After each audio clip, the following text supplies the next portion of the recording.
तुमचं म्हणणं बरोबर आहे. ईव्हीएम विरुद्ध पब्लिक क्राय, जनाक्रोश, आणि अनेकदा न्यायालयानं पब्लिक क्रायची दखल घेऊन निर्णय दिलेले. या लोकशाहीमध्ये निवडणुकांच्या प्रक्रियेवरच लोकांचा विश्वास नाही, ती लोकशाही काय काम? तुम्ही बॅलेट पेपरवरती निवडणुका घेण्याची मागणी मान्य करत नाही, व्हीव्हीपॅटची मागणी मान्य करत नाही.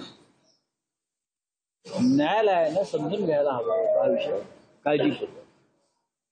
नक्कीच उशीर झाला, पण गेल्या अनेक वर्षापासून या संदर्भात लोक रस्त्यावरती उतरून आंदोलनं करतात.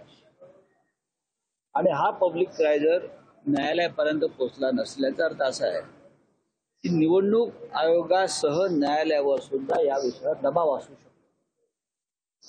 लोकांचा विश्वासच नाही या निवडणूक पद्धतीवर, की आम्ही दिलेलं मत कुठे जाते ते आम्हाला दिसत नाही, कळत नाही. आम्ही मतदान करतोय कोणाला आणि मत जात आहे दुसरीकडे. मला असं वाटतं ठीक आहे, आता निवडणूक 2 टप्पे पूर्ण झालेले आहेत, त्याच्या आधी फार चर्चा करणार. मुख्यमंत्र्यांनी असं म्हटलं की फडणवीसांना आणि काही त्यांना अटक करण्याचा डाव होता आणि भाजप फोडण्याचा डाव होता. ते काय तुम्ही सविस्तर बोलतो.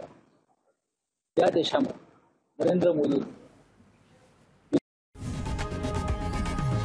लोकशाही मराठी ऐका, पहा, जागरूक रहा.